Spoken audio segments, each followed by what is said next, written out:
cuarto año del Seminario de Historia del Trabajo y sus trabajadoras, trabajadores de la Universidad Autónoma Metropolitana y del CEMOS.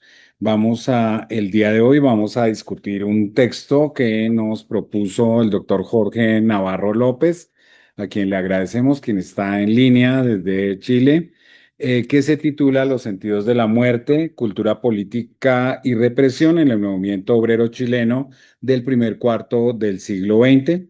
Y nos acompaña, además del doctor Navarro desde Chile, nos acompaña aquí en la sala la doctora Rosalina Ríos del ISUE de la UNAM, como quien va a fungir como comentarista el día de hoy. Les recuerdo cuál es la dinámica del seminario. En primer lugar, escucharemos, después de hacer la presentación de las dos personas que nos van a acompañar el día de hoy como ponente y comentarista, vamos a tener un tiempo para la presentación de la ponencia del doctor Navarro durante 20 minutos. Luego le daremos la palabra a la doctora Rosalina Ríos para su comentario. Y después, generalmente en el seminario, hacemos un descanso de 10 minutos y volvemos con la ronda de participaciones de quienes nos acompañan tanto aquí en la sala de la Casa del Tiempo de la UAM, como a través de la conexión en línea en la videoconferencia. Y al final, el doctor Navarro tendrá un tiempo para responder a las observaciones que se junten durante tanto de la comentarista como de quienes participen a lo largo de la discusión. Eh, Sin más, me voy a proceder a presentar a las dos personas que nos acompañan. El ponente, Jorge Navarro López, es doctor en historia y sus temas de investigación están vinculados a la historia cultural del movimiento obrero chileno durante la primera mitad del siglo XX. Sobre esta temática ha publicado diversos artículos, capítulos y dos libros: Por la emancipación obrera, clase, política, arte y entretenimiento en la cultura socialista comunista en Chile, 1912-1927, publicado por Crítica en 2023, y Revolucionarios y Parlamentarios, la cultura política del Partido Obrero Socialista, 1912-1922, publicado en Santiago por LOM Ediciones en 2017. Es académico del Departamento de Historia de la Universidad de Santiago de Chile y miembro del Grupo de Historia Cultural de la Clase Obrera. Por su parte, la doctora Rosalina Ríos Zúñiga es doctora en Historia por la Universidad de Pittsburgh. En 2002 es investigadora titular C del ISUE y profesora de la Facultad de Filosofía y Letras y del posgrado de Historia de la UNAM. Es miembro del Sistema Nacional de Investigadores, ha sido becaria Fulbright García Robles para la realización de estudios de doctorado. Tuvo mención honorífica del premio Francisco Javier Clavijero a la mejor tesis de maestría en historia en 1995. Tuvo el reconocimiento estatal a la trayectoria en historia de la educación otorgada por la SOMMEID en 2022, y sus principales líneas de investigación son la historia de la educación e historia social y cultural de México en el siglo XIX. Ha publicado 9 libros como autora, coautora o coordinadora, así como capítulos en libros colectivos y artículos en revistas de carácter nacional e internacional. También ha participado como ponente en numerosos eventos académicos en México y el extranjero. Entre sus publicaciones más recientes están la configuración del orden letrado, el Colegio de San Juan de Letrán de la Ciudad de México, 1790-1867, publicado por el ISUE de la UNAM en 2021, y junto con Cristian Rosas coordinaron Colegios y Universidades, Espacio, Descorporativización y Fronteras Culturales en el Tránsito al México Independiente, 1790-1895, también publicado por el ISUE de la UNAM y que se encuentra en este momento en dictamen. Pues muchas gracias a los dos y bueno, sin más vamos a darle la palabra al doctor Navarro. Gracias. Y pues para que nos haga una presentación, muchas gracias por el interés en nuestro seminario y por estar el día de hoy con nosotras y nosotros en este espacio académico. Eh, Hola, ¿se escucha bien? Sí, sí, muy bien. Ya. Bueno, primero que nada, muchas gracias por la invitación, más que nada por aceptar la propuesta de ponencia que envié para este seminario tan interesante, ¿no? Y la repercusión que a nivel latinoamericano tiene. No estamos a bastantes miles de kilómetros de distancia, pero con las ganas de poder compartir y establecer algunos debates o ¿no? Conversaciones respecto a la historia cultural del movimiento obrero, que es, como ya se dijo, mi tema de investigación, ¿no? También agradezco a la doctora Rosalina que va a comentar, ¿no? Y a todas, todos y todos que están conectados y también las personas que están allá en México. Voy a comenzar mi presentación. ¿Se está compartiendo una pregunta técnica solamente? ¿Se está compartiendo en la pantalla mía o en la Sí, de... Ya, ok, entonces voy a poner... Se ve, ¿cierto? no. Aún no. Ahora solamente te ves tú, pero no se ve tu presentación. A ver, suele pasar. Se perdió tu presentación. Antes estaba excelentemente. Ahí. Ya, Voy a presentarlo así mejor porque... ya ahí eh, está muy bien. Ya para no puedes perder comenzar más la tiempo. clase. Sí, Bueno, en primer lugar, lo que me gustaría comentarle un poco de dónde viene esto, voy a tratar de ser bien esquemático porque como se compartió la ponencia, voy a tratar de no pormenorizar tanto en los acontecimientos que se relatan ahí, sino más que nada hacer un esquema para que podamos después escuchar los comentarios de la doctora Rosalina y en especial eh, compartir y conversar un poco sobre algunas propuestas de análisis que deseo plantear, ¿no? Como se dijo, esto forma parte de un proyecto postdoctoral financiado por ANID en su línea Fondesit, que tiene como objetivo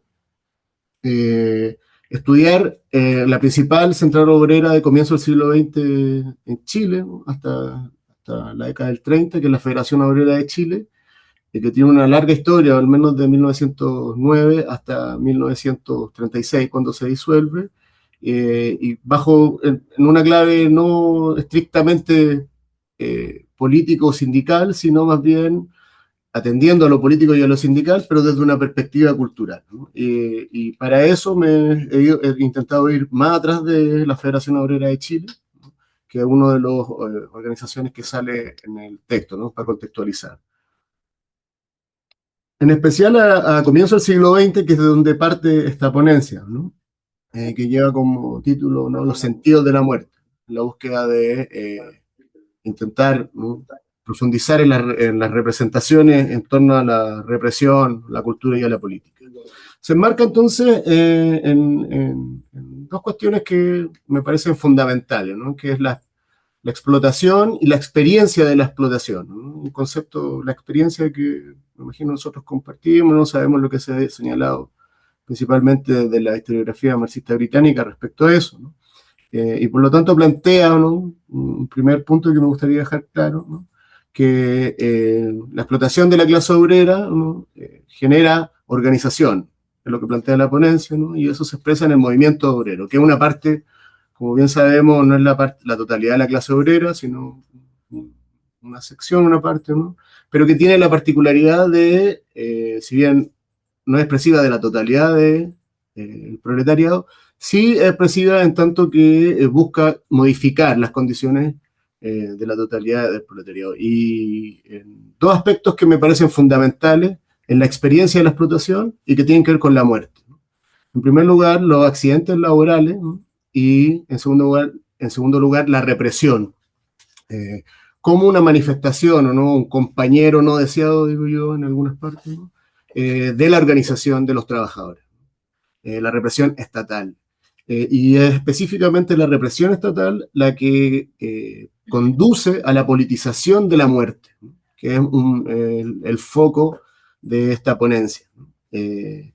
Y además, ¿no? Un aspecto central del movimiento obrero chileno tiene que ver con el desarrollo de la prensa obrera, ¿no? Voy a detener un poquito en la diapositiva que viene, ¿no?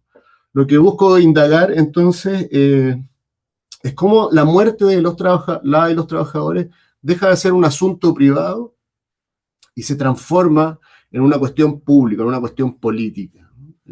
Por lo tanto, uno de los conceptos clave aquí también tiene que ver con la politización. Entonces, cómo la muerte que genera, ¿no?, algunas sensaciones que se suelen experimentar, ¿no?, de forma privada, en este caso se hace público, ¿no?, y se vuelve político.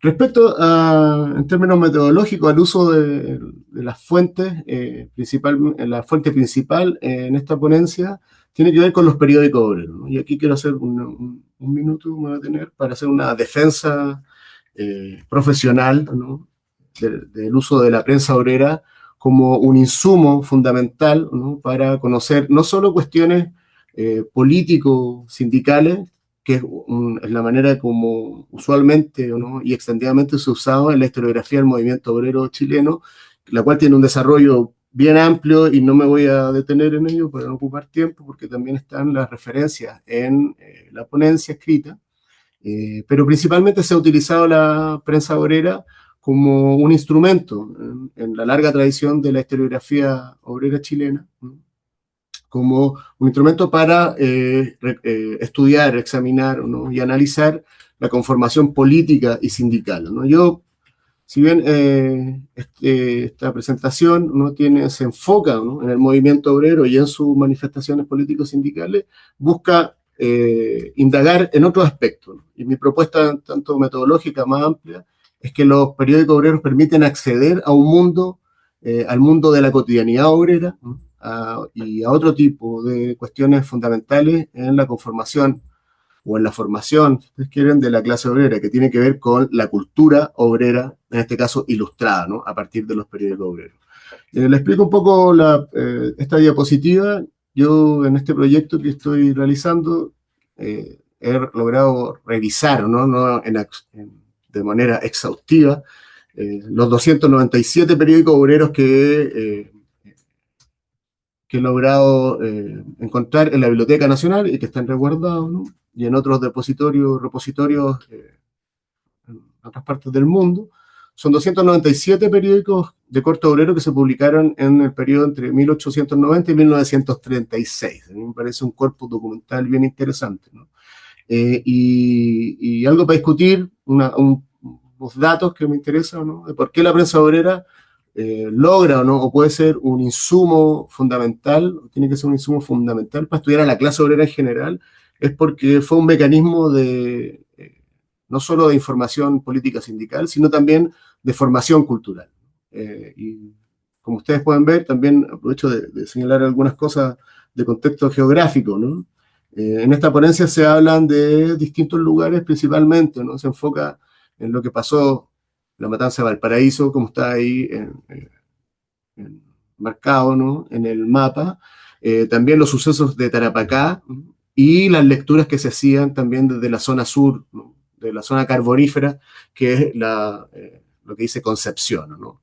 En esta ciudad, en las principales ciudades urbanas en Chile, en 1920, donde la mayoría de la población era clase obrera, los índices de alfabetización a mí me parecen bien interesantes, ¿no?, y permiten discutir al menos el grado, ¿no?, de representatividad que se le niega muchas veces a la prensa obrera, ¿no?, por un sentido común que tiene que ver con el analfabetismo extendido entre los sectores populares. Los datos no sirven como expresión de algo, y en las principales ciudades obreras de Chile la alfabetización hacia 1920 excedía el 60%, ¿no? Me parece que es un dato interesante para comprender por qué existen tantos periódicos obreros en Chile, ¿no?, en este periodo. Si bien no son cifras como las que tenemos actualmente, sí me parece que son bien interesantes para comprender al menos, ¿no?, por qué el movimiento obrero chileno utilizó la prensa obrera como un mecanismo de politización fundamental, ¿no? Dicho eso, voy a profundizar en los aspectos en los cuales se detalla, ¿no? La ponencia. La ponencia está dividida en dos apartados.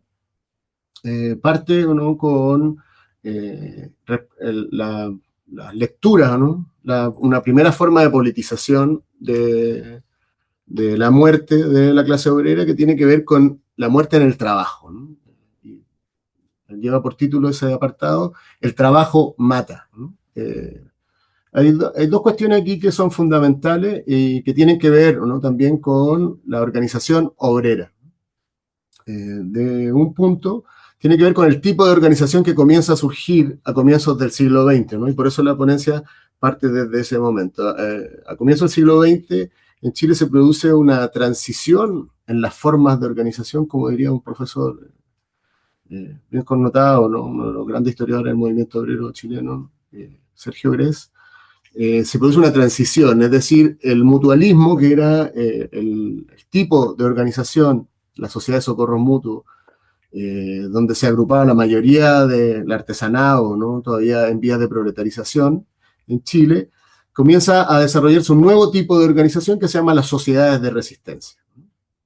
Las sociedades de resistencia tienen un rol clave en la politización de las condiciones laborales y las condiciones de trabajo, en tanto llevaban a la muerte, comienzan a politizarse, por lo tanto, en la lectura de las sociedades de resistencia. ¿No? Son sociedades de resistencia a diferencia de las sociedades de socorros mutuos, de ahorro y socorro mutuo, que juntaban dinero para acceder o no, o para desarrollar tanto el ahorro como el socorro frente a la inexistencia del aparato estatal. Las sociedades de resistencia, a diferencia de ello, ¿no? o en contraste, lo que utilizan el ahorro, por lo tanto, para desarrollar cajas de resistencia frente a los conflictos laborales, a las huelgas. ¿no? En ese sentido, ¿no? La sociedad de resistencia se abocan más bien, ¿no? a cuestiones que están en torno al trabajo. ¿no? Y principalmente utilizan la huelga como un mecanismo esencial. Y desde ahí en la prensa de la Sociedad de Resistencia es donde se puede ver las primeras lecturas, ¿no? en torno a qué es el trabajo en este nuevo momento histórico, ¿no? de expansión del capitalismo en Chile. ¿no? En primer lugar surgen ideas, ¿no? de que el trabajo es un infierno, ¿no? surgen imágenes, ¿no? de presentar a los talleres, ¿no? en la ponencia se relatan algunas, brevemente, las condiciones de trabajo que tenían, por ejemplo, uno de los gremios mejor posicionados en términos económicos, como los tipógrafos, es decir, aquel gremio que desarrollaba, ¿no? La prensa obrera.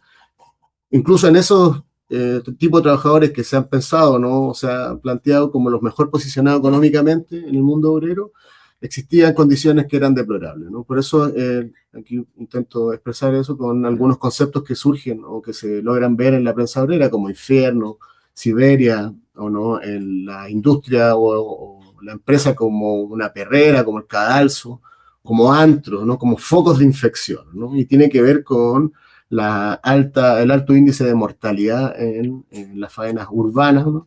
y también en las mineras. ¿no? Se relata las condiciones, ¿no? del norte salitrero, el norte como veíamos en el mapa que les mostré recientemente, ¿no? en las provincias de Antofagasta y Tarapacá, que fueron las que luego de la Guerra del Pacífico Chile anexionó, ¿no? Luego de vencer a Bolivia y a Perú, ¿no? es decir, las provincias salitreras. De ahí viene el ciclo salitrero, que es un ciclo de expansión económica en Chile. Pero a pesar de ser un ciclo de expansión, las condiciones laborales eran pérrimas. ¿no? Este es el primer punto, ¿no? Luego la cuestión tiene que ver con el auge de la organización obrera, en este sentido ya de resistencia, que es lo más parecido a los sindicatos del siglo XX.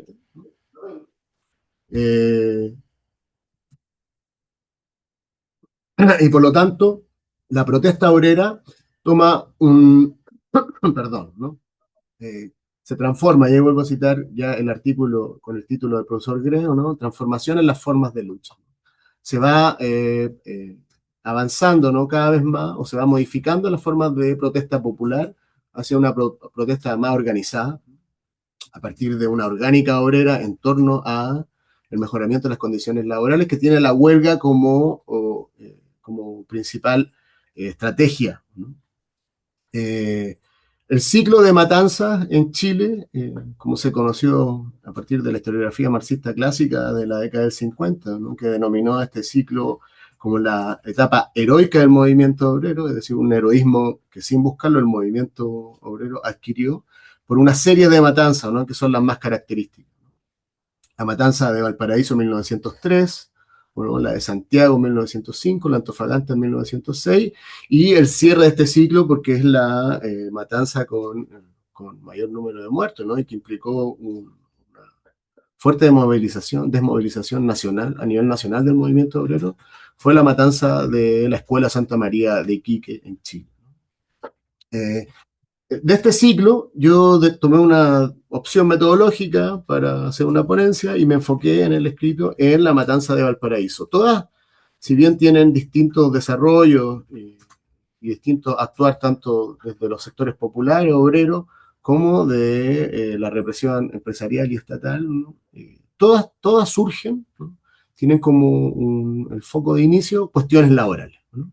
Ya sea que se transformaran en revueltas populares o que se articularan de mejor forma en la protesta tipo huelga, ¿no? En todas ellas, además, actúa el Estado en defensa de los intereses capitalistas, ¿no? Me pareció interesante volver, este ciclo de matanza ha sido bien estudiado por la historiografía del movimiento obrero, la historiografía social en general, y algunos de los trabajos más emblemáticos los cité en la ponencia. No me voy a detener sobre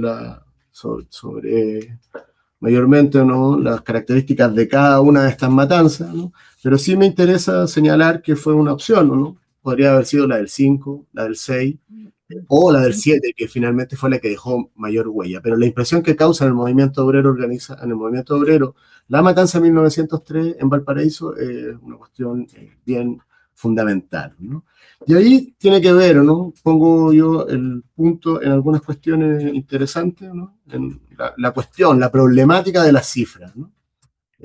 Siempre el Estado, ¿no?, ha tendido a disminuir las víctimas producto de la represión estatal. Y en este contexto donde los medios de información no son ni siquiera, ¿no?, una ínfima parte de lo que nos toca vivir actualmente, existe una batalla por la información, ¿no? Entonces hay cifras que son exponencialmente disparos, ¿no? O de 27 muertos a la lectura del movimiento obrero de más de 100 o 1000, etcétera, ¿no? Y también profundiza en otra matanza de un ciclo distinto, ¿no?, que se conoce como un ciclo de apertura a las peticiones y a las condiciones de los sectores populares, que tiene que ver con la elección de Arturo Alessandri Palma, ¿no?, una especie de populismo chileno, a la chilena, diríamos, podemos profundizar después, ¿no? Pero se entiende como un nuevo pacto social, ¿no?, porque el alessandrismo realizó una politización popular, fue efectiva, ¿no?, a partir de incorporar en el discurso político y en el programa político en su elección al sujeto popular y sus condiciones. Y en ese contexto, ¿no?, como lo denominaba él, o como se autodenominaba el presidente del amor, ¿no?, de la conciliación social, ¿no?, tenía una frase, ¿no?, muy famosa, Arturo Alessandri Palma, ¿no?: el odio nada engendra, solo el amor es fecundo, ¿no? Y es bien expresiva porque el odio, en esa frase, es la lucha de clase. Y el amor es la conciliación social. En este nuevo pacto social se produce una nueva matanza, no es la única de este periodo, yo solo escogí la matanza, una matanza en la oficina, en la zona salitrera de Tarapacá, donde se expresan nuevamente cuestiones fundamentales, ¿no?, para el movimiento obrero, y que tienen que ver con la desinformación, con la lucha por la información, y se articulan aquí cuestiones frente a la desinformación, cuestiones que tienen que ver con la tradición, ¿no?, con la memoria del movimiento obrero. Frente a la desinformación, yo ahí no voy a citar los respecto, ¿no? Pero las referencias que utilizo, las citas que utilizo, pero podríamos decir que frente a la desinformación, perdón, el movimiento obrero organizado en la prensa obrera, como un órgano expresivo del movimiento obrero, recurrió a la memoria. Por lo tanto, en la prensa se puede observar que, dice, tal como sucedió en Iquique, en Antofagasta, ¿no? Vuelve a producirse un mismo fenómeno, ¿no? Que es la minusvaloración, ¿no? De las víctimas obreras. Por lo tanto, aquí creo yo que hay una cuestión bien interesante que se podría indagar en futuras investigaciones, ¿no? Y en lo que pretendo es ir viendo, ¿no? A partir, hacer una especie de contraanálisis, ¿no? De lo que no existe, ¿no? Incorporar cuestiones fundamentales como la imaginación obrera del periodo, que queda plasmada en textos de la prensa obrera, ¿no? Digo yo, es imaginación, ¿no? Pero no ficción, en el sentido de que no, los hechos que se imaginaban ya los conocían, ¿no? Lo habían vivido anteriormente. Eh, no voy a profundizar, digo, pero hay cuestiones que puedo eh, expandirme después de las preguntas y los comentarios de la profesora. Ya para terminar, porque se me cumplen los 20 minutos, voy a concluir con esto, ¿no? Planteo, ¿no? En términos generales, uno podría decir que la explotación y la muerte, ¿no? Son dos puntas del mismo látigo, ¿no? Con el cual se expresaba, ¿no? La experiencia de la clase obrera, ¿no? Primero me gustaría retrotraer y volver a decirlo, ¿no? Eh, le- eh, Centrarme, ¿no? En la idea de que la prensa obrera permite acceder al modo de vida, al trabajo, ¿no? Principalmente a la jornada, a las enfermedades laborales y al accidente del trabajo, que son cuestiones que no se han analizado, ¿no? Y principalmente desde una mirada, de un enfoque cultural, ¿no? Además, las muertes laborales, ¿no? Es decir, las muertes que se producen por el trabajo o por la represión en torno a el reclamo por mejores condiciones laborales, ¿no? También como entenderla como una posibilidad, ¿no? Incorporarla al análisis, entre comillas, una posibilidad particular, la protesta y la huelga.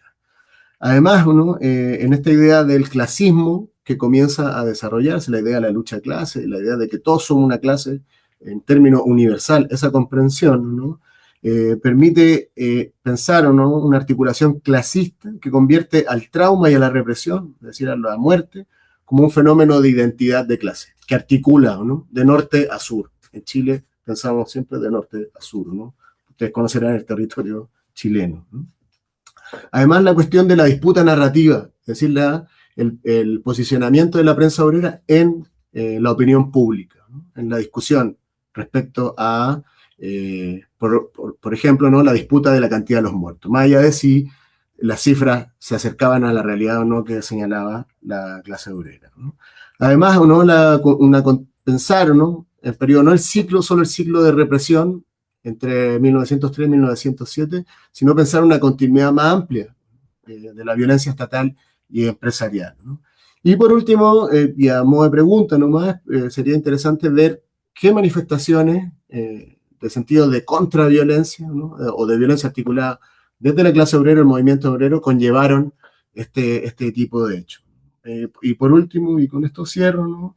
Me gustaría presentar, ¿no? O tratar de enfatizar la idea, ¿no? De que a partir de los relatos obreros se puede acceder también a los límites y los límites y las luchas, ¿no? Por expandir esos límites de los estrechos límites de la democracia chilena durante la primera mitad del siglo XX.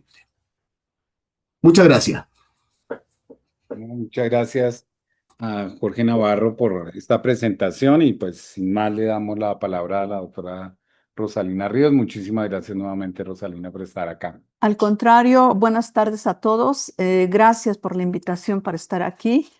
Eh, pues yo, en realidad, como han escuchado, lo que hago no es exactamente historia del trabajo o de los trabajadores. Me he acercado de diferentes maneras, sí, a esta historia. No es mi fuerte, pero me encantó la idea de comentar este trabajo. Bueno, tengo algunos comentarios que me parecen muy importantes. Tendríamos, creo, que saber para qué se está elaborando este trabajo. Es una ponencia aquí. Y como ya nos dijo el autor, eh, pues hay un proyecto mucho más grande. Incluso aquí solo incluye algunos de los movimientos que llevaron a matanzas de los trabajadores. Y pues habría que saber qué dirección va a tomar este texto, ¿no? Creo que como ponencia, bueno, está bastante acotado. Es un texto con un tema que me parece que nos da una mirada renovada a la historia de los trabajadores. En particular es el caso chileno. Y este aspecto ya nos lo explicó el autor y también ya lo leímos, tiene que ver con la muerte y la manera como pues ese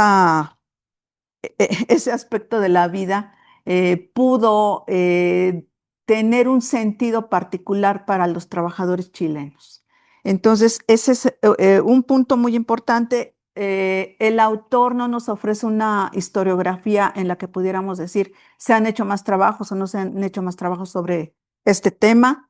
Me parece a mí que no, que es pues un tema bastante innovador y además que él, pues, lo está enfocando en este sentido de cultura política, trabajadores, que es lo más interesante, ¿no? Bueno, sí, el tema podemos pensar que es un tema triste, ¿no? Pensar en la muerte a todo ser humano creo que no le gusta, pero aquí lo tenemos como un arma de lucha. Yo me preguntaba si el autor estaría pensando o lo está insertando dentro de toda esta línea de investigación que tiene que ver con la necropolítica. Hay mucha historiografía sobre necropolítica y sin embargo, precisamente, pues uno de los puntos que yo quería comentar es ese y preguntar, ¿no? Eh, no hay como referencias en ese sentido. Parece ser que todo es bibliografía chilena y creo que en esa parte a lo mejor habría que mejorar, tanto presentar un balance historiográfico acerca del tema principal de este texto, pero también estos referentes, pues teórico-metodológicos que también serían importantes, ¿no? Yo pensaba, pues en toda esta cuestión que va de las manifestaciones, la represión, las matanzas y pues muchas muertes, ¿no? De los obreros. Hay una frase que precisamente, y además también lo sugiero como parte del trabajo, porque creo que se enfoca mucho en la época en la que se está situando la cuestión chilena, que es el molino satánico, ¿no? Un pequeño capítulo que nos ofrece Carpo Langi, La Gran Transformación, y que pues es precisamente, ¿no? Esa explotación de los trabajadores y esa muerte a veces lenta, a veces violenta en el centro de trabajo, a veces pues con las balas, ¿no? Pero que pues están de todas maneras llevando a ese molino satánico. Eh, por los intereses capitalistas, obviamente, ¿no? Otra cosa que también a mí me parece muy importante del texto tiene que ver con esta parte de la cultura. Nos habla el autor de círculos letrados de trabajadores, pero sin embargo no sabemos exactamente de qué se trata esto. Lo podemos imaginar, ¿no? Los letrados, perdón, los trabajadores que han tenido algún contacto con la escuela, y no solamente con la escuela, sino también quizás con migrantes, ¿no? Que en la época también hubo mucha migración hacia Chile, de Europa a Chile, y que llevarían lecturas, llevarían experiencias, llevarían todo un bagaje que transmitieron de diferentes maneras que no sabemos cuáles son. O sea, las cifras de escolaridad que nos presentas ahora mismo son cifras bajas, ¿no? Y sin embargo, hay toda esta efusión, hay un círculo que llama círculo letrado, y que allí creo que habría otra beta que trabajar un poco más para que a los lectores nos digas, pues, cuáles eran también esas redes que se pudieron haber establecido entre los que tenían alguna alfabetización de parte de los trabajadores, pero también que, pues, que estaban bebiendo, ¿no? Estaban teniendo ese contacto de experiencias con otros trabajadores que llegaron en la época con ese bagaje intelectual, cultural, también de experiencias de trabajo, ¿no? De ser obreros. En ese mismo sentido, creo que algo que se escapó en la presentación fue precisamente esta idea de los sentidos de la muerte, ¿no? Los sentidos que tú vas encontrando, que tiene que ver con la metodología. Eh, la búsqueda en la prensa obrera de cierto tipo de expresiones, de palabras, conceptos que están pues manifestando la emoción, los sentimientos, etcétera, ¿no? Allí también hay toda una pues teorías, metodologías que también se pueden tomar.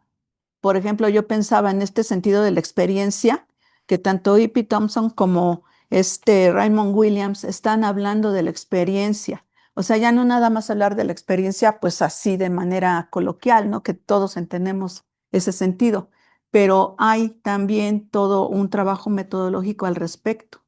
Entonces, y además esos dos autores, pues son eh, pues de líneas marxistas, ¿no? Me parece que eso le daría todavía mucho más fuerza, reforzamiento a todo tu análisis acerca de lo que tiene que ver, pues el encuentro de los sentidos que le van dando a la muerte a pues a los trabajadores, ¿no? Y que van, como tú dices, creando redes de solidaridad, redes que van apoyando, más allá de lo que hacían las mutuales, ¿no?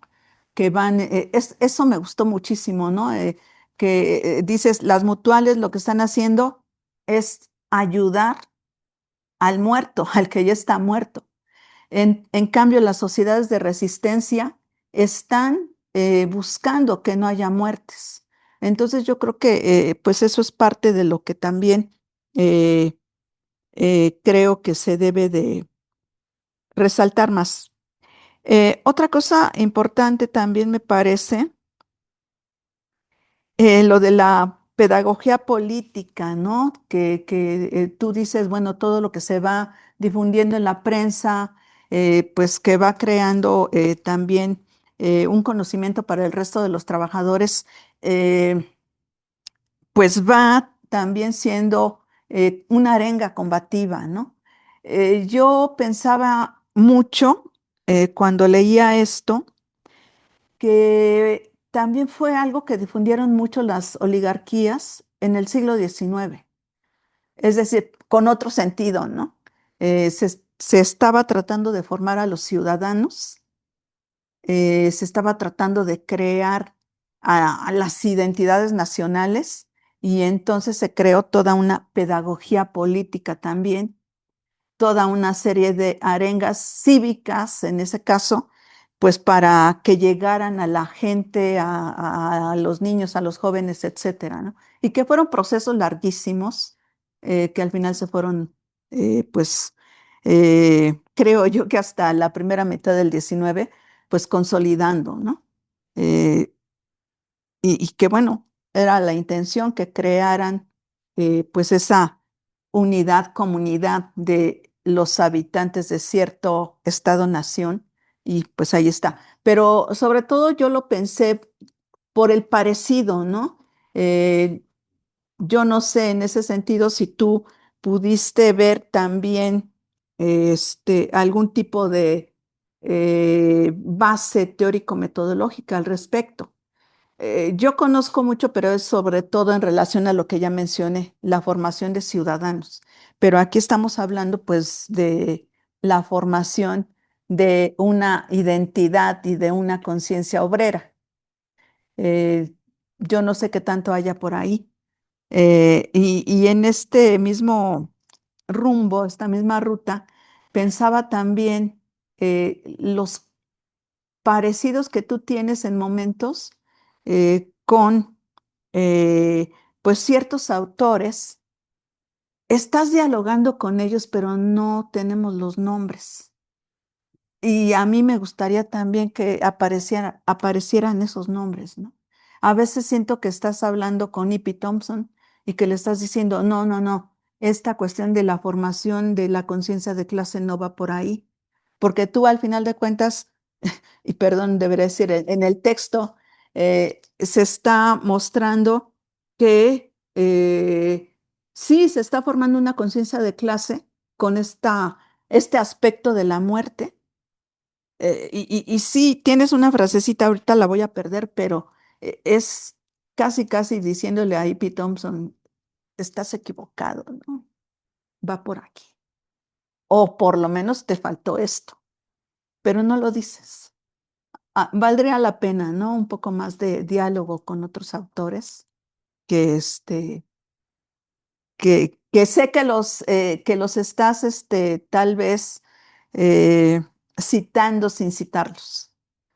Bueno, luego, también me parece bastante interesante esa división que haces del texto, ¿no? Por un lado, estas primeras matanzas que llevan como a un surgimiento expansivo de la prensa, de las sociedades de resistencia, de todo este entramado que va creando, pues, este sentido o estos sentidos que le dan a la muerte. Y luego una parte, la segunda, donde nos hablas de otra matanza como centro, pero también de otra manera en la que está respondiendo, pues, la clase obrera chilena, ¿no? Y además me gusta mucho también en términos metodológicos porque tú vas, como situando al lector la ruta metodológica que está siguiendo. Entonces aquí dices, ahora lo vamos a hacer desde los periódicos del centro norte de Chile, ¿no? Va a ser desde el centro. ¿Por qué? Porque aquí va a haber una situación material de distancia respecto al lugar donde fue la matanza.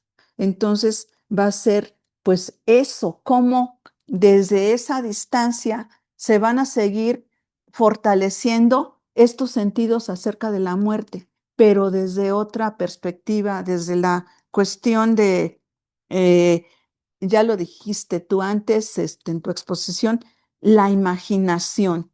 La imaginación va a contar mucho en esta segunda parte del texto, la distancia y sobre todo también otro aspecto que va a resaltar mucho en esa parte es que tú vas a ponernos en la contraparte, que es lo que va a ser la oligarquía para contener, para justificar las matanzas que están sucediendo en Chile, ¿no? Entonces allí sí es un viraje muy interesante en términos metodológicos de todo lo que nos has venido exponiendo al principio. Incluso yo pensaría, el centro ya no están siendo los trabajadores y la prensa, ¿no? Sino está siendo más el foco puesto en lo que está haciendo del gobierno, el discurso del gobierno y ese discurso que está justificando las matanzas, ¿no? Que está, como bien lo dices, como bien leímos, pues defendiendo la propiedad privada, el Estado de Derecho, ¿no? Y acusando a los obreros, a los trabajadores de que pues están yendo contra todo eso y que son ellos mismos los que provocan esas matanzas como una reacción a esas provocaciones. Entonces sí es un viraje interesante el que haces ahí, eh, muy, muy interesante. Este, tengo yo también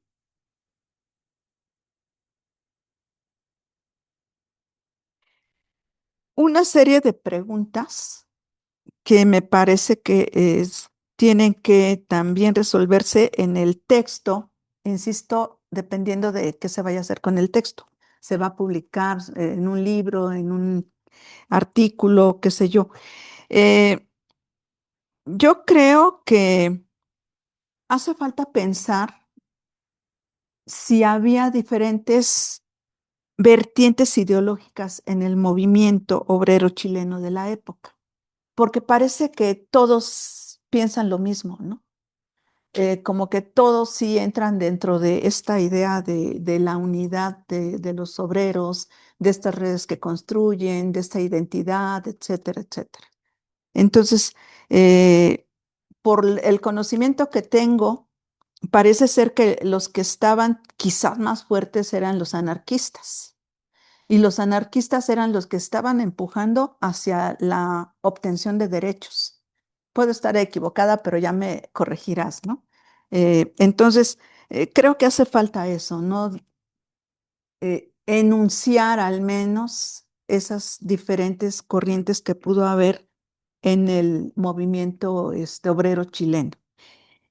Eh, También en relación con esta misma idea de la construcción de todas esas imágenes que tú rescatas muy bien, ¿cuántas de esas imágenes que además tú dices en algún punto que son imágenes internacionales son precisamente producto de este contacto que tienen los obreros chilenos con la migración europea a Chile en la época? Nos enuncias dos personajes, ¿no? Bueno, Marx, y ahorita olvido el segundo, pero ahí están, ¿no? Eh, ajá, Mira ahí. sí. También creo que si pues va a ser una publicación para todo el mundo, creo que falta también pues un contexto, ¿no? Un poco de contexto para que todos entendamos más claramente de qué estamos hablando, ¿no? No sé aquí cuántos de nosotros sí sabemos la historia chilena y cuántos no, y en ese sentido, pues habría que dar un poco más de contexto. Incluso un mapa, ¿no? Un mapa donde ubiquemos, no sé, Valparaíso, Iquique, qué sé yo, que creo que ayudaría mucho al texto. Eh, Otra cuestión también que me parece importante, ¿por qué no mencionar si hay en la época experiencias de lucha en otros lugares, ¿no? Que también son parecidas, porque, bueno, al final de cuentas sí es cierto, pues está habiendo esta recomposición del capitalismo en la época, eh, que se está manifestando incluso políticamente, como nos dices, ¿no? En algún punto, en el caso chileno, pero también habría que pensar con sus particulares características qué pasaba en México en la época, ¿no? Por ejemplo, también está recomponiéndose todo el sistema, es la posrevolución. Entonces allí hay cuestiones que creo que enriquecerían tu trabajo mucho. Eh, sí, pues en general un contexto más internacional también de la época. ¿Qué más?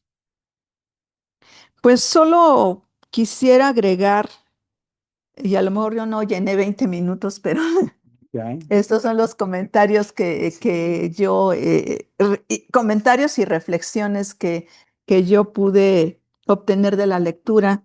Pues felicitarte, ¿no? Porque me parece que es un texto muy bien trabajado. Es un tema de verdad que, pues a mí me pareció muy innovador y creo que en general tanto por lo que expusiste como por este texto, pues va este proyecto por muy buen camino, ¿no?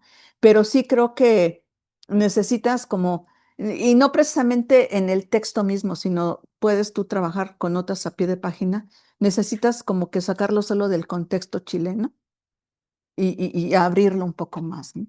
Porque al final tú enuncias en varias partes que está haciendo, pues esta red internacional y que al final de cuentas ese también es el punto de los trabajadores en la época, ¿no? Y por eso están la internacional, en fin, todo eso que ustedes saben y que están en boga en la época y que creo que pues hay que ponerlo más claramente en este texto. Pues eso sería mi participación, mis comentarios y pues felicidades por el texto. Muchas gracias, Gracias. Muchas gracias. Rosa. Gracias por los comentarios y bueno, como anunciamos, vamos a hacer nuestra pausa cortita y ya volvemos a la ronda de participaciones. Aquí, quienes están aquí en la sala, hay cafecito y hay unas galletas allí afuera. Pues ya volvemos a la transmisión.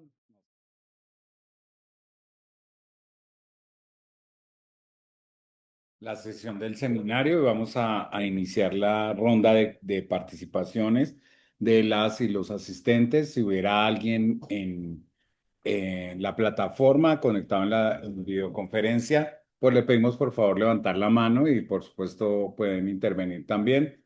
Y no sé quién se anime a comenzar esta ronda de participaciones aquí en la sala. Bueno, acá tenemos a Diego y a Ulises. Diego Franco, por favor. Sí, te vamos a pasar el micrófono. Gracias. Eh, bueno, primero, pues me pareció una muy interesante propuesta, novedosa, interesante, que conecta varias cuestiones, ¿no? Que ya han sido señaladas, ¿no? Para no dar rodeos, pues quiero hacer dos comentarios que apuntan a preguntas también, ¿no? Que tienen que ver eh, con justamente los sentidos de la muerte.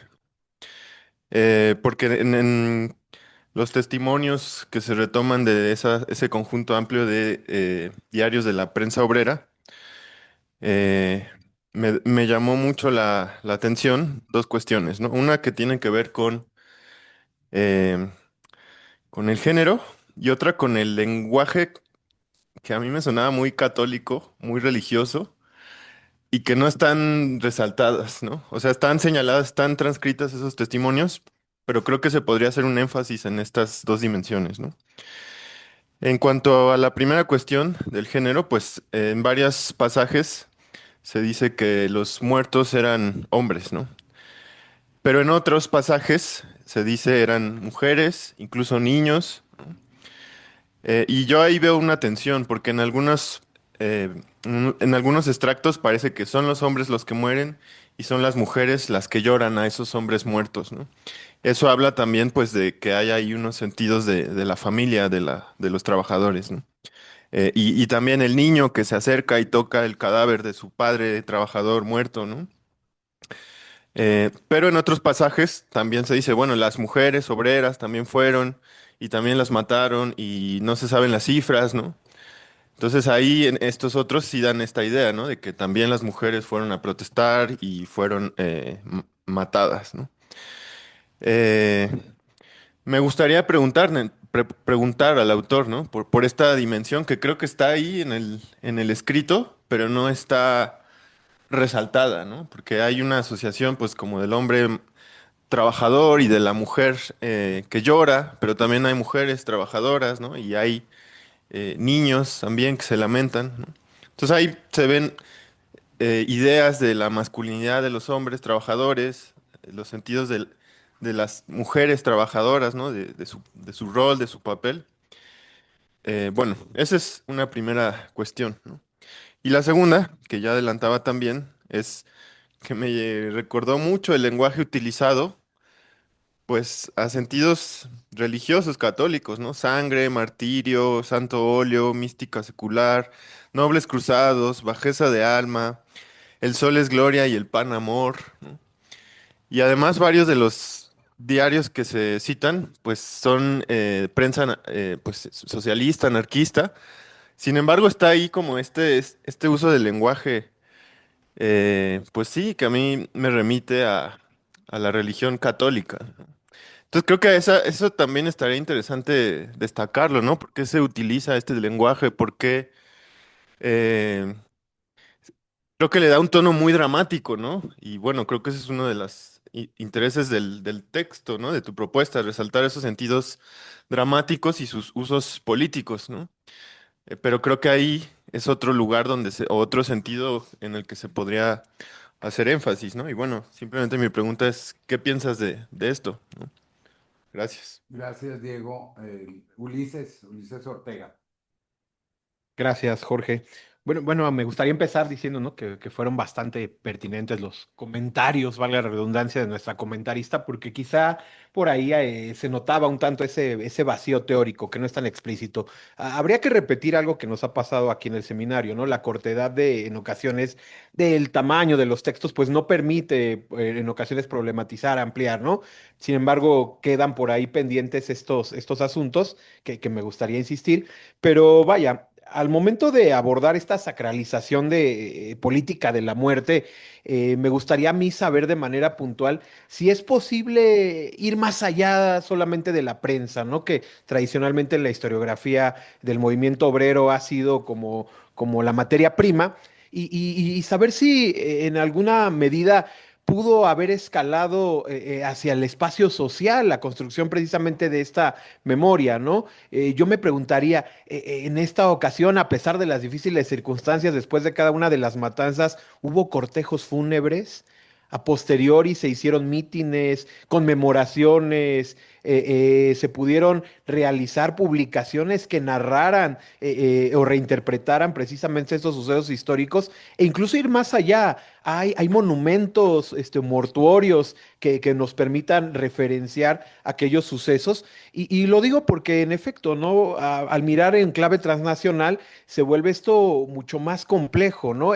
Entre 20 y 21, el caso de Santa Cruz, Argentina, es emblemático, ¿no? La llamada Patagonia Rebelde, donde también hay una masacre de trabajadores y que justamente permiten reconectarnos con el presente, ¿no? La reivindicación permanece tan fresca que por ahí de 2019 incluso se acaba de levantar un memorial a esos trabajadores, ¿no? Son épocas, bueno, volviendo al pasado, son épocas muy parecidas, ¿no? En 1923 podría decirse que se finiquita el poder del movimiento obrero anarquista mexicano con la matanza de tranviarios que también se da en la capital mexicana, ¿no? Hay muchas similitudes, pero vaya, repito, creo que me gustaría pensar un poquito más si en el tema de la producción del espacio social podríamos encontrar algunos elementos que fortalecieran esta interpretación que ya he dicho es la sacralización política de la muerte, ¿no? Porque en efecto estamos ante la creación de martirologios que al menos en la retórica anarquista son demasiado imprescindibles, ¿no? Son las personas que tienen que acudir a ese llamado de sangre para precisamente convertirse en símbolos, ¿no?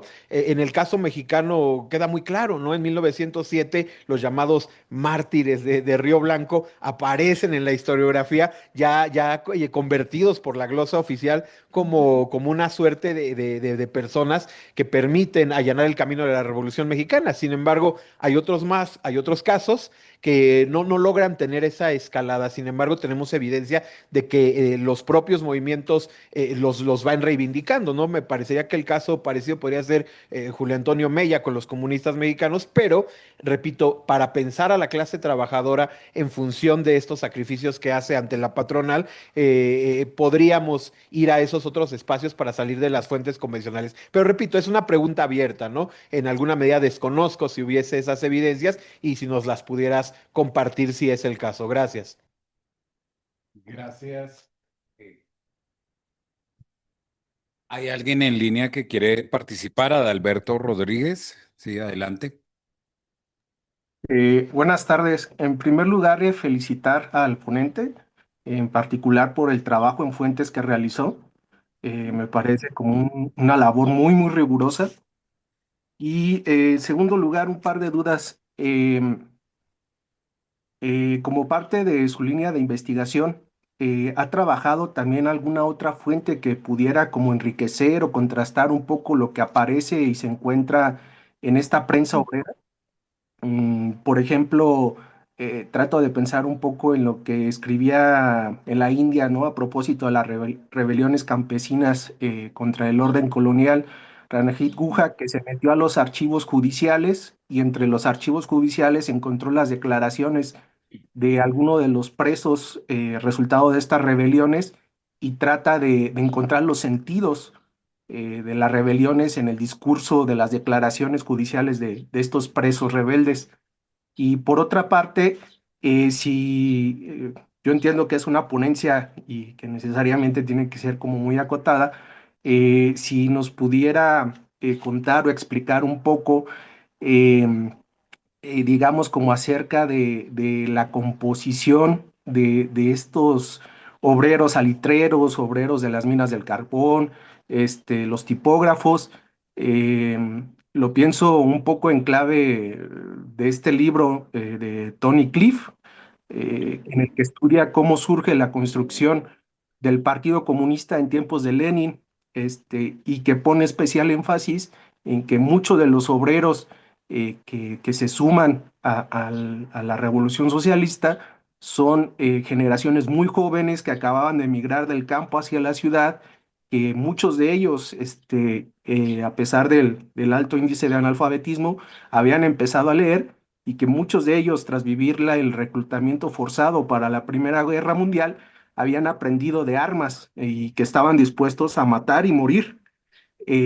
¿Hay algo que nos pudieras compartir acerca de esta composición de los sujetos que leían esta prensa obrera y que eran protagonistas, por supuesto, de todos estos procesos organizativos y víctimas de estas matanzas? Gracias. Ok, gracias, Adalberto. Tenemos un comentario que está en el chat de la videoconferencia de Fernando Viali Ávila, quien dice, tengo dos preguntas al ponente.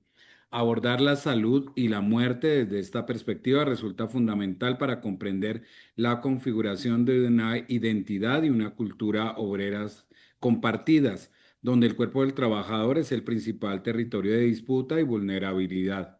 Al respecto, las preguntas son, uno, ¿existen indicios en las fuentes que nos permitan rastrear otros padecimientos crónicos o accidentes vinculados directamente a la especialización de sus oficios? Dos, vinculado al tema de la muerte y la construcción de la cultura obrera, ¿cómo eran los rituales fúnebres de los trabajadores caídos?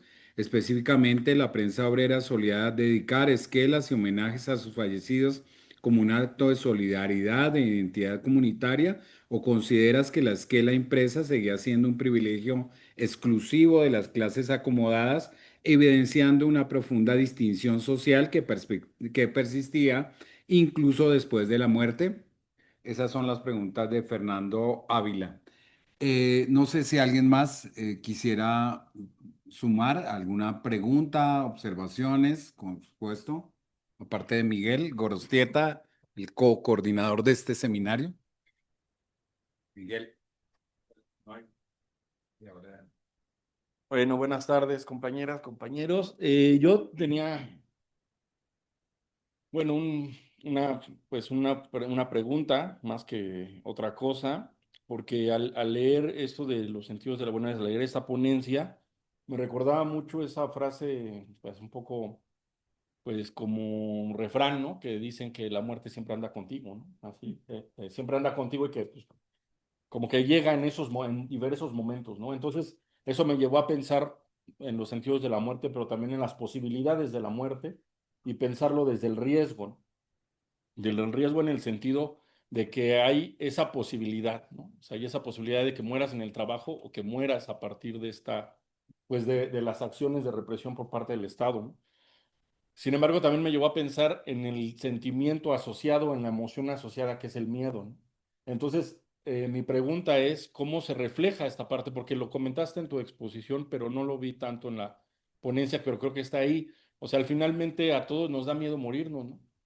Sin embargo, hay una respuesta ante ese miedo, hay una respuesta ante ese riesgo que tiene que ver con poder mitigar la ansiedad que te provoca el hecho que te vas a morir, ¿no? Por eso evadimos o por eso hacemos diferentes respuestas psicológicas, sociales frente a esa posibilidad. Y una de esas, me parece, y así yo lo interpreté, aparte de lo que ya comentabas acerca de la sangre, esta parte de la sangre me llamó mucho la atención, justamente como esta politización de la muerte, pero pensarla también como una forma de restar ansiedad frente a morirme, ¿no? Porque está feo que vayas a la lucha y te mueras, ¿no? O sea, creo que esa parte también va a generar una respuesta en el sentido de, bueno, por lo menos mi muerte va a ser heroica, ¿no? Y creo que esa parte también es el sentido de la construcción de la muerte en términos políticos, ¿no? Porque sirve de algo, o sea, sirve para la lucha. Si no sirviera de nada, pues ¿para qué lucho? Para morir como los demás, porque efectivamente dentro de los relatos que marcas, los obreros o los periódicos obreros del norte dicen, están matando a los obreros del sur, pero no sé si anuncia o se lee entre líneas, pues después podemos ser nosotros, ¿no? Y esa posibilidad está, pues el riesgo está presente. Entonces, ¿qué hacer frente a esa posibilidad en las cuales pues no está el hecho consumado, como en algún momento se planteó acerca de las mutualidades, sino está la posibilidad ahí presente, ¿no? Y ese riesgo normalmente se asume y se generan respuestas ante él, ¿no? Esa sería mi comentario. Y otra que ya me acordé, bueno, como que me acordé de este texto cuando estábamos hablando sobre un poco de la explotación capitalista y de la respuesta represiva del Estado. Y justamente más o menos en esta época de los 20, Larisa Reina escribe este texto, perdón, ando medio malo, de máquinas y de hombres, ¿no? Y donde ella dice, en el capitalismo entraban jóvenes y las máquinas escupían despojos de hombres, dice. Y ahora, donde estamos en un régimen obrero, pues es la misma circunstancia. O sea, pareciera que no han cambiado las condiciones estando en una Rusia ya bolchevique, que claro, tiene su contexto específico, pero justamente creo que ahí, por lo menos desde la perspectiva que pudiese esperarse, era que esa situación de explotación pues ya no iba a suceder, por lo menos de esa forma tan descarada. Y lo que Larissa Reisner en el libro de Máquinas y de Hombres, lo que va a plantear es está pasando lo mismo. Entonces creo que también ayuda a complejizar la mirada, como ya lo han comentado acá los compañeros y las compañeras a lo largo de sus participaciones. Gracias, sería todo. Gracias, Miguel. Bueno, ¿habría alguien más que quisiera? Sí, por acá. Sí. Si nos dices tu nombre, por favor. Sí, mi nombre es Metzi, vengo de la UNAM y bueno, primero agradecer y felicitar, bueno, agradecer primero por compartirnos su texto y también felicitarte ya que me parece un texto que te hace reflexionar mucho. Bueno, mi interés en específico es sobre la dimensión emocional en las ciencias sociales y humanidades. Y sobre esto, algo que noté en tu texto fue la sensibilidad que se puede leer en estos testimonios.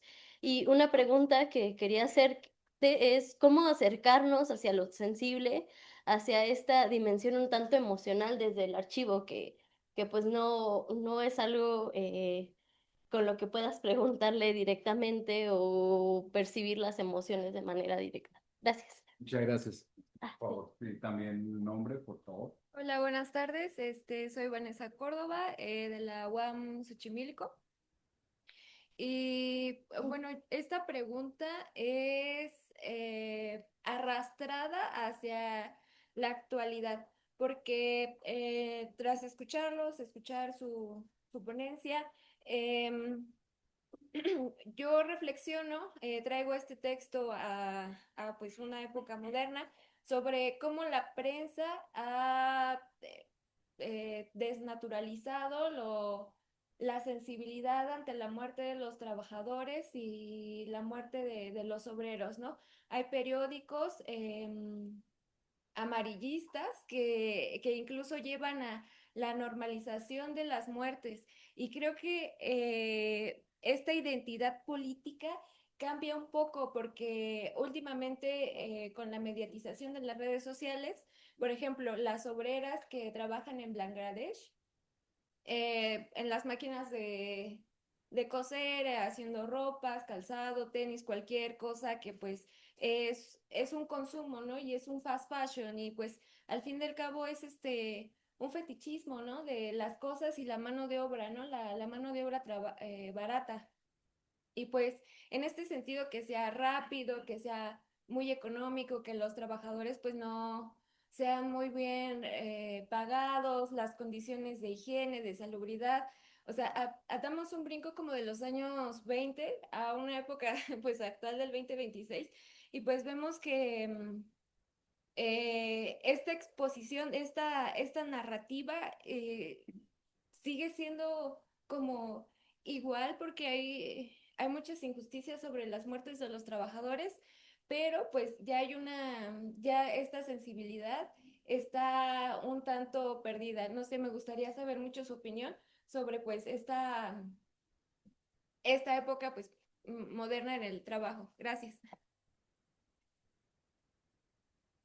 Muchas gracias. No sé si alguien hubiera otro en línea, si alguien más quisiera señalar algo, alguna persona. Ah, por acá tenemos otra participación. Sí, su nombre, bien. Buenas tardes, yo soy Luis Toledo, vengo de la ENA y bueno, hay un par de cosas que ya comentaron un poco, pero me gustaría preguntarte también. No sé si en el caso de Chile haya estos debates historiográficos sobre la formación de la clase en ese país, en zonas industriales o, bueno, nos presentaste un mapa, ¿no? Pero me refiero a que el debate, por ejemplo, en el caso mexicano, se discute si la clase es plenamente como obrera industrial desde fines del 19 en la Revolución o hasta mitades del siglo XX. Y la segunda es si tienes información, bueno, en esto de la prensa, sobre las conmemoraciones del 1 de Mayo allá en Chile. En el caso de México también, pues se dice que la primera fue con la Casa del Obrero Mundial en 1913, aunque hubo una pequeña conmemoración unos años antes. Y bueno, sería todo. Muchas gracias. ¿Alguien más? No, si hubiera alguien más o en línea, yo quisiera agregar una pregunta también, agradecer el texto y el punto de vista de la ponencia en esta comprensión como de estos sentidos de la muerte relacionados con el movimiento obrero.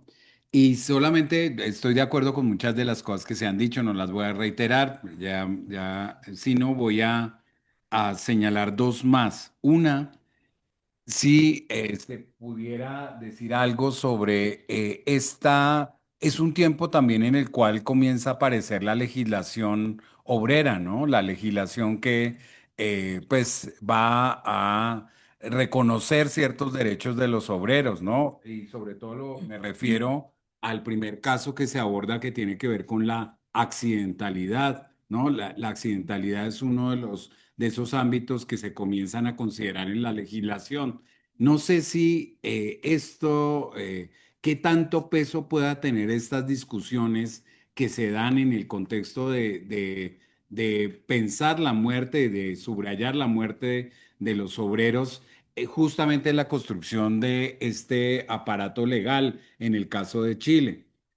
Porque sí es una época en la cual se está discutiendo mucho sobre la accidentalidad obrera y sobre todo en ciertos sectores que se subrayan en la ponencia.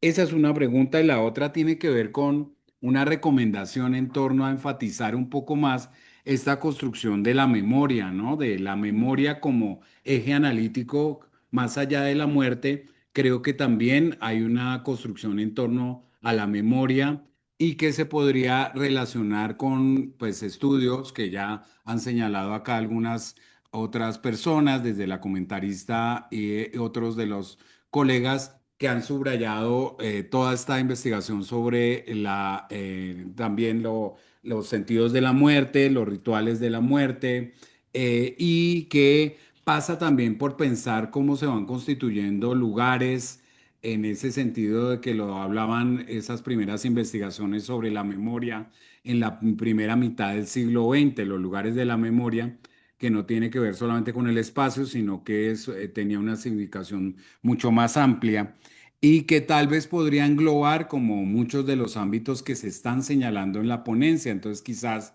esa podría ser como una ruta analítica que amplíe esas inquietudes en torno a lo que se está señalando. Bueno, son esas dos cosas puntuales para no agregar muchísimas más, porque ya tendrías como una lista larga que seguramente no vas a poder responder a todo y habrá que seleccionar por el tiempo, pero pues muchas gracias Jorge nuevamente por la ponencia. Como viste, generó mucho interés y muchas preguntas, comentarios, sugerencias para ti que esperamos que sean de utilidad. Adelante, Jorge. Muchas gracias. Tengo varias hojas anotadas de comentarios y preguntas. Le agradezco la atención al texto y a la ponencia, ¿no? A todas y todos los asistentes y en especial a la profesora Rosalina, ¿no? Y sus comentarios.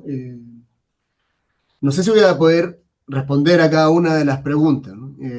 En el poco tiempo que nos queda, no sé, tengo 15 a 20 minutos, va a ser difícil, pero voy a ir atendiendo algunas cosas, quizás más bien cruzadas, ¿no? Y voy a intentar, como me comentaban por acá, hablar un poquito más lento. No sé si la prosopia chilena y la poca modulación que tenemos nosotros, y al escucharlo a ustedes, me doy cuenta que hablé en una velocidad un tanto rápida. Entonces voy a intentar ir un poquito más pausado para ver si se logra entender mejor, ¿no?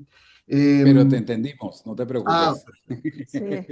Sí. es que aparte hay tanto video viral de que a los chilenos no se nos entiende nada, que es cierto, solo lo entendemos nosotros, pero intenté hacerlo lo más, lo mejor que pude.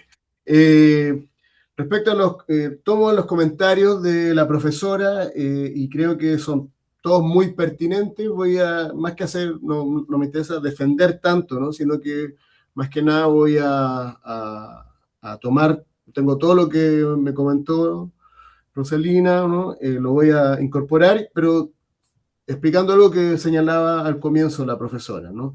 ¿Qué es esto? ¿No? Y sale, ¿no? También en los otros comentarios respecto principalmente a las deficiencias teórico-metodológicas, ¿no? Y en especial cuestiones de contexto.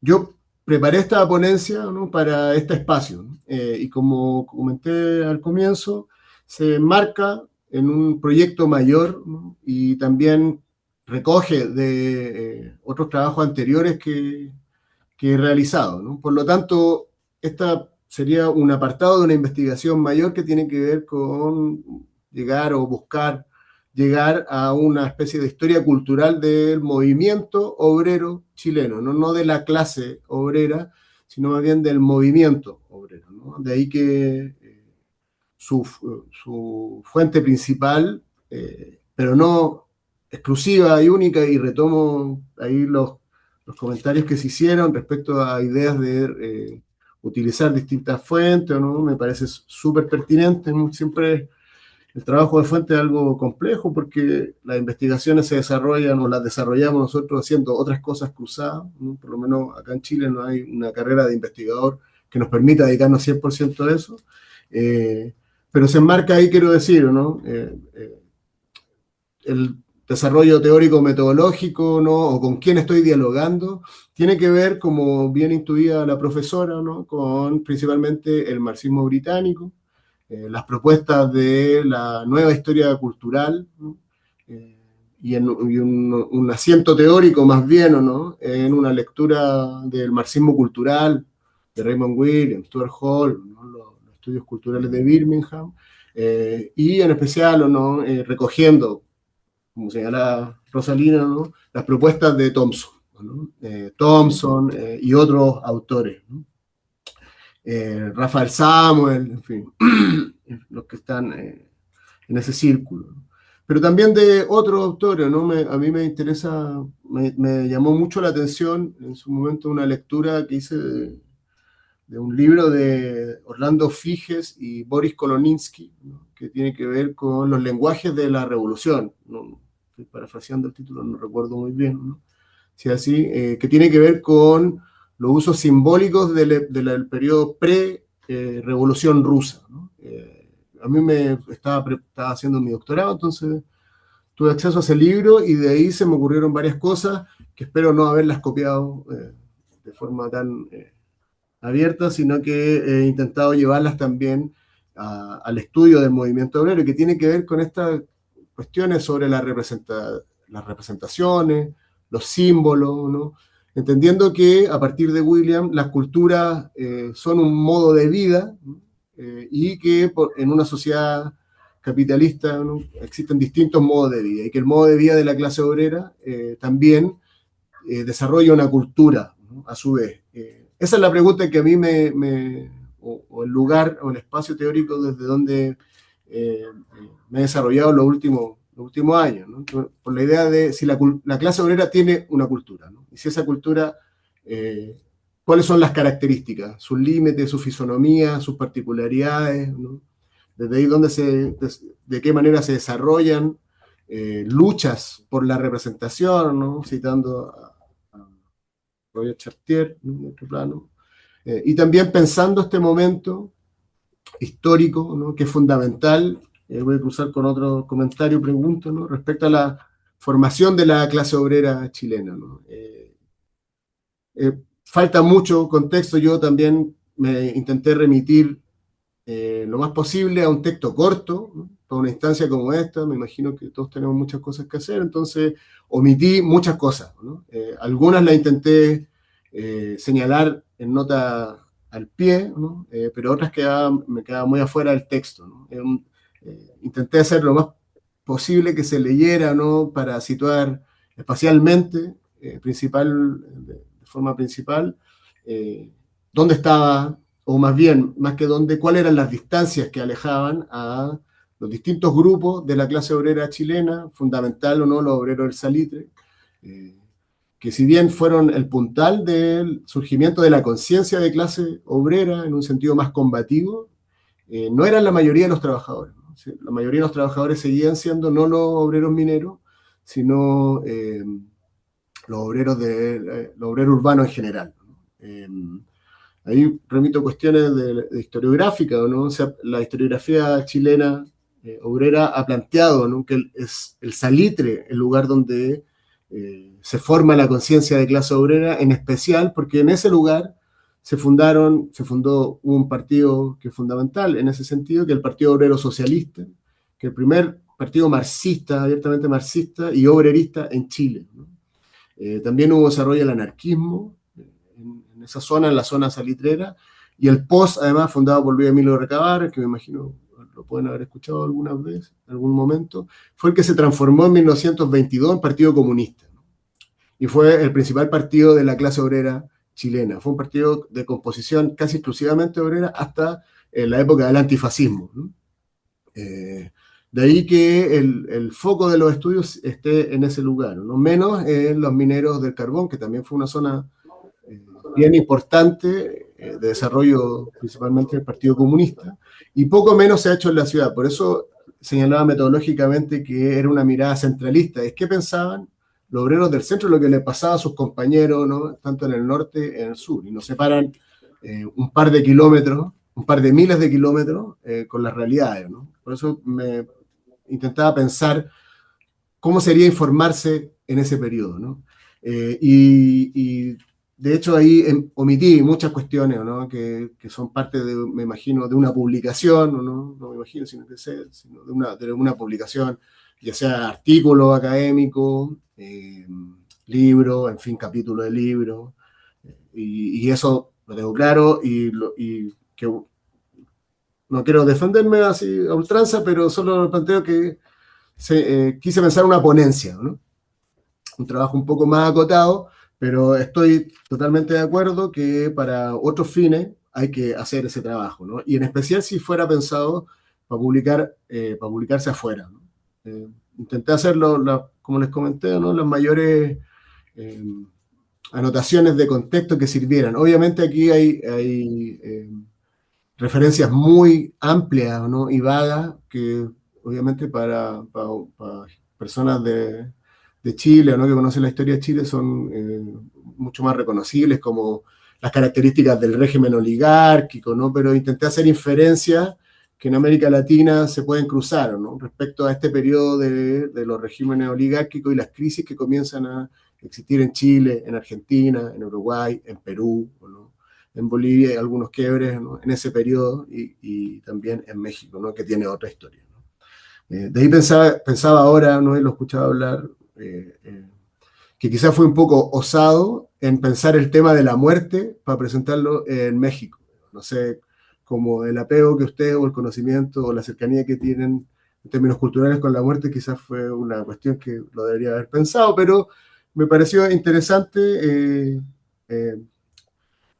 presentarlo lo mismo en el lugar. Respecto a otro comentario que hacía la profesora, y voy a también ir cruzando algunas cosas. La migración en Chile, la migración europea en Chile, no tiene la misma intensidad que tuvo en Brasil, Argentina y Uruguay.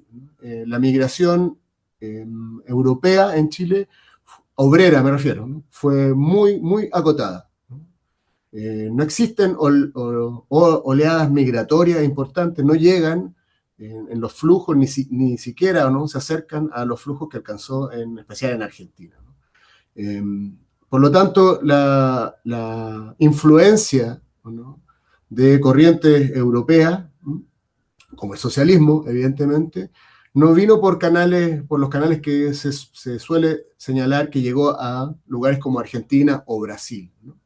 Entonces aquí, si bien existieron obreros, migrantes politizados, en especial anarquistas, ¿no?, no son una línea hegemónica, ¿no? Ahí hay una discusión, ¿no?, que un poco se ha dado en algún momento en la historiografía especializada respecto a si el movimiento obrero chileno se funda desde, entre comillas, chilenos, ¿no?, o son las corrientes extranjeras.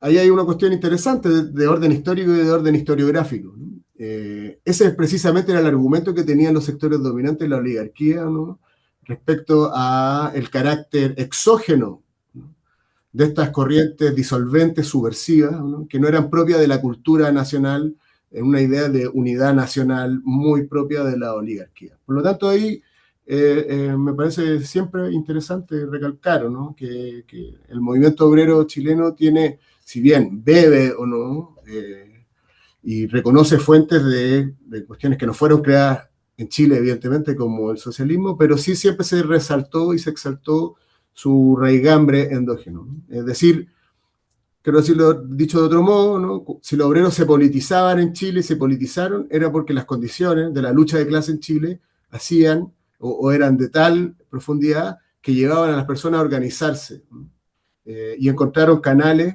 ideológicos, como el socialismo o el anarquismo, que le hacían sentido no por una cuestión de solamente teoría, ¿no?, sino porque se expresaba en la realidad, ¿no? Entonces ahí hay una cuestión interesante. Y respecto a otra cosa, a ver si puedo ir avanzando un poquito más rápido, respecto a las cuestiones letradas o no. Hay un concepto de un historiador que se dedicó a estos temas en la década fines de los 80 y principios de los 90, que se llama Eduardo Debes, ¿no?, que condensa varias cuestiones, ¿no? Yo creo que ahí hay lecturas de Raymond Williams que no están explicitadas, pero que uno puede conectar, ¿no?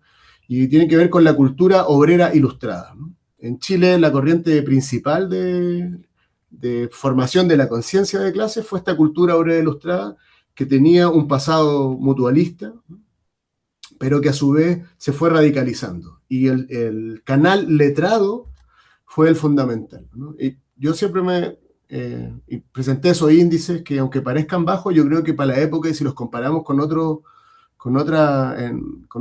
espacios territoriales en el ámbito regional, no son números tan pobres respecto a la alfabetización, más que la escolarización, ¿no? Tiene que ver con personas que sabían leer y escribir a partir de los censos que se hicieron, ¿no? Chile se hace un censo en 1907 y otro en 1920, y las cifras que yo entregué son del 20, ¿no? Y hay un crecimiento importante de ahí para adelante. Siempre me llamó la atención de que si los obreros chilenos, ¿no?, urbanos o mineros, en su mayoría fueran personas que no sabían leer y escribir, ¿por qué producir diarios? ¿Por qué producir periódicos como un mecanismo esencial de la politización, ¿no? En Chile la politización es letrada, ¿no? Si tuviera que hacer una afirmación fuerte, diría eso, ¿no? En Chile la politización obrera fue a través de canales y matrices letrados, ¿no?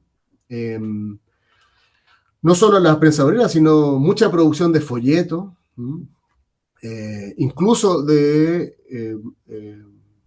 soporte, digamos, ¿no?, o prácticas como el canto, por ejemplo, que se refuerzan en la oralidad, estaban siempre apoyados, ¿no?, o apuntalados por matrices letradas, ¿no? Y además de publicar las canciones en los periódicos, en extenso, ¿no?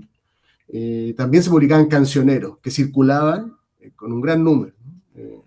Son tirajes importantes para la realidad chilena, ¿no? Son periódicos que tenían 1000, 2000 ejemplares por ediciones, ¿no? Ahí hay que ver, nunca se venden todos, circulan, pero no se venden, pues la plata no retorna y ese es un problema siempre de los periódicos obreros, ¿no? Entonces los obreros, a mí me llama la atención, los obreros leían, ¿no? Creían que el canal letrado era fundamental, ¿no? Pero además escribían, ¿no? Y aquí vinculo algunas cuestiones que yo he escrito antes respecto a el lugar que tiene, al menos en las personas que se movían dentro del movimiento obrero chileno, la importancia que tiene la letra, ¿no?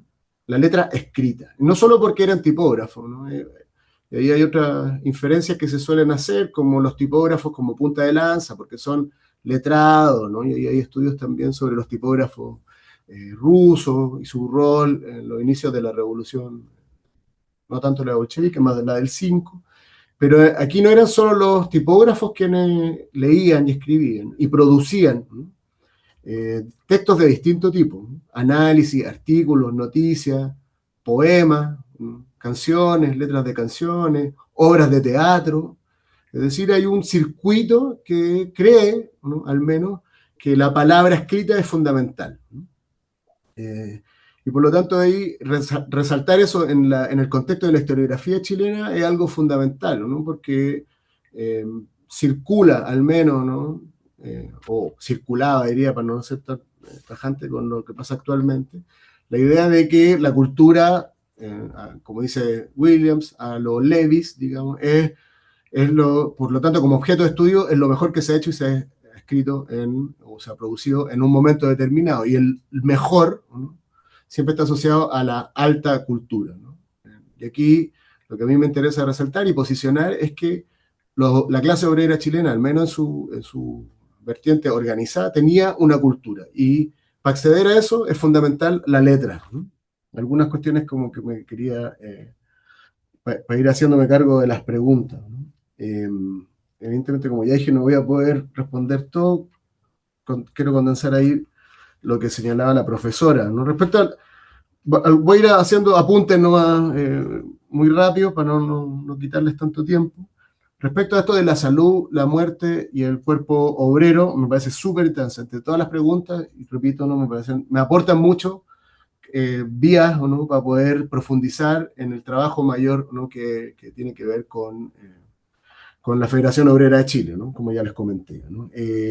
Si hay indicios en la fuente de la clase obrera, del movimiento de la prensa obrera sobre otras muertes o enfermedades por oficio, sí, hay mucho, ¿no? Yo comento muy a la pasada, que debería haber hecho profundizado, pero se me alargaba mucho el texto, ¿no? Digo, hay un periódico obrero de Iquique, que es el puerto, uno de los puertos principales de la zona del Salitre, que publica cotidianamente listas de obreros muertos en el Salitre por trabajo, ¿no? Por accidentes laborales.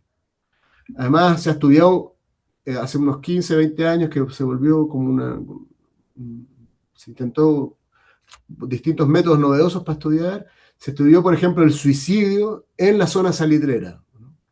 Y además, en los canales oficiales, ¿no? La policía informaba cotidianamente al intendente, que es el delegado presidencial en la zona, sobre muerte, ¿no? Y muchas muertes por suicidio, ¿no? Por las condiciones de vida, al menos, ¿no? Lo que se decía, y que vivían los trabajadores. Además, las pestes, la tuberculosis, la peste, hay distintas enfermedades, ¿no? El tifus, son todas cuestiones asociadas también que se suelen asociar al trabajo. La tuberculosis es una de ellas importante, ¿no? Yo solo tomé el caso de los tipógrafos, pero es también el caso de otros tipos de oficios, ¿no? Como por ejemplo los panaderos, ¿no? Y otras asociadas al trabajo minero, ¿no? Como las que afectan las vías respiratorias. Y los ritos funerarios, y ahí intento conectar dos preguntas, ¿no? Respecto a que si se llevaba al espacio social o no, si existían ritos funerarios, sí, digamos, ¿no? Una de las formas de llevar, ¿no? a al espacio público la muerte obrera fue con grandes funerales obreros, pero en un momento determinado del desarrollo de la organización. En la primera década del siglo XX, la capacidad organizativa no alcanzaba a establecer estos héroes del trabajo, como se señala, ¿no? Pero sí hay a medida que se afianza la organización, también se van afianzando estos intentos simbólicos, ¿no? De situar un martirologio obrero, es decir, existen héroes, ¿no? Hay varios funerales icónicos, ¿no? Quizás uno de los más icónicos es un estudiante no obrero, un anarquista, José Domingo Gómez Rojas, que luego muere en prisión, ¿no? Luego de enfermarse por un juicio político, ¿no? Que se hace una persecución política en contra de anarquistas y socialistas en un momento álgido de patriotismo, ¿no? José Domingo Gómez Rojas, un gran funeral, ¿no? Luego tiene una plaza todavía, ¿no? Al frente de la Facultad de Derecho, que era donde él estudiaba. Otro funeral importante es el de Luis Emilio Recabarren, ¿no? que quizás, además del apoyo de las fotos, tiene un aspecto tecnológico bien interesante porque es quizás el primer funeral popular grabado, ¿no? en cine, ¿no? Fue grabado en cine y fue reproducido muchas veces tras su muerte, ¿no? Cada aniversario, y esas cintas circularon hasta el golpe de Estado del 73, que se perdieron, ¿no? Y reaparecieron años después en la RDA, ¿no?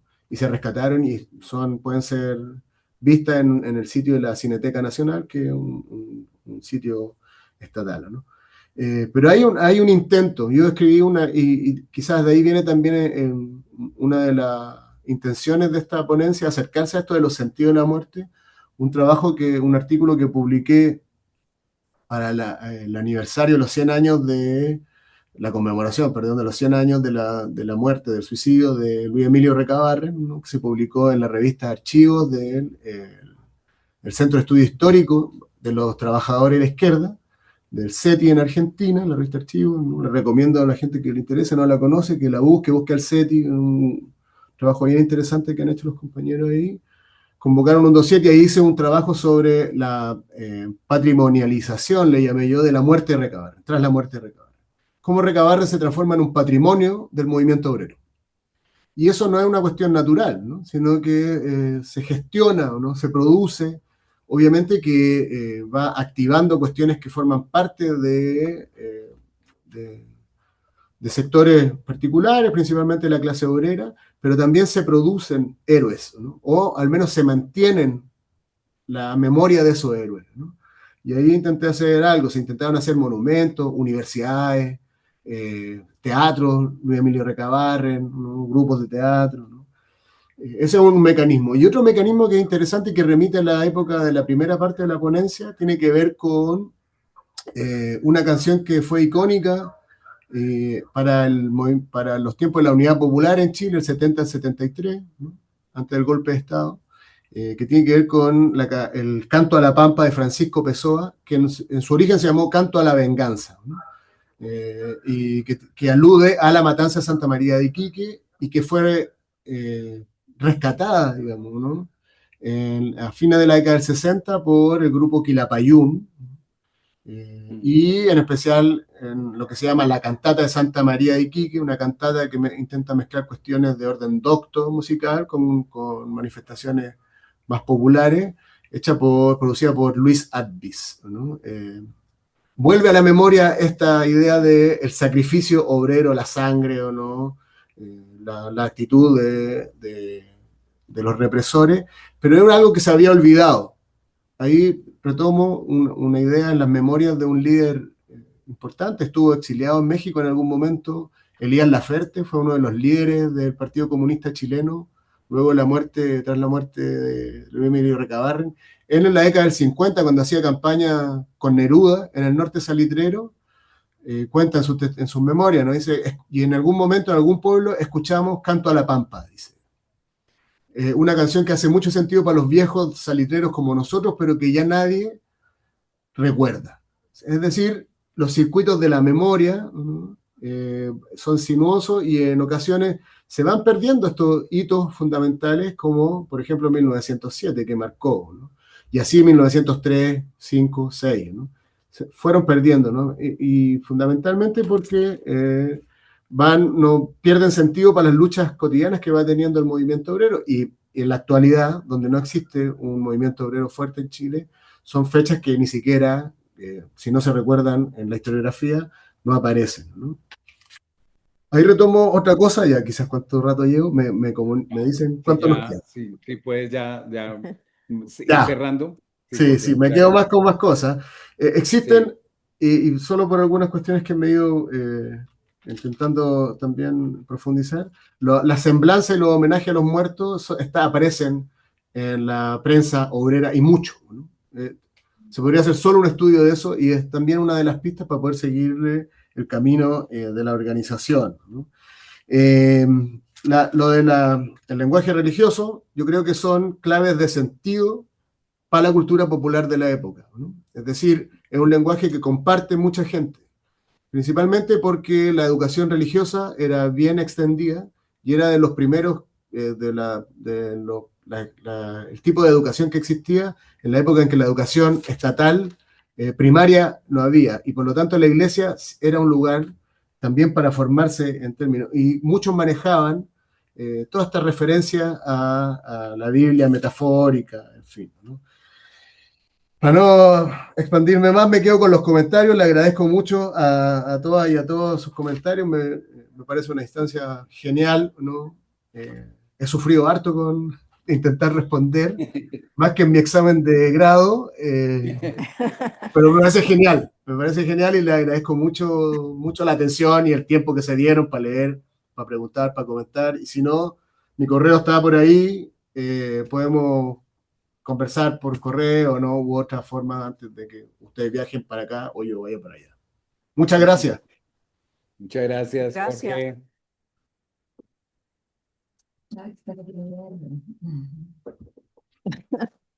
Y muchas gracias a Rosalina Ríos también. Les vamos a hacer llegar Muchas sus gracias. constancias. A Jorge le haremos llegar la constancia a nombre del Centro de Estudios del Movimiento Obrero y Socialista y de la UAM Coajimalpa, la constancia por la participación, que la entregamos también a Rosalina. Muchísimas gracias. Gracias. Y bueno, les anunciamos que la próxima sesión de este seminario será el 18 de junio a las 4 de la tarde, aquí en esta misma sala. Vamos a estar con una ponencia titulada Los primeros años de la Federación de Sindicatos de Trabajadores al Servicio del Estado, Derechos Laborales e Integración Partidaria de los Empleados Públicos en México, 1938, un siglo antes no existía esta federación, que presenta el maestro Daniel Alejandro Reyes Álvarez del Colegio de México. Pues las y los esperamos en línea o acá en la sala de la Biblioteca de la Casa del Tiempo. Pues muchas gracias, Jorge, muchas gracias, Rosalina. Gracias a todas y a todos a nombre del CEMOS y de la UAM. Hasta luego y hasta muy pronto. Buena tarde. Muchas gracias. Mantenemos el contacto. Estén bien.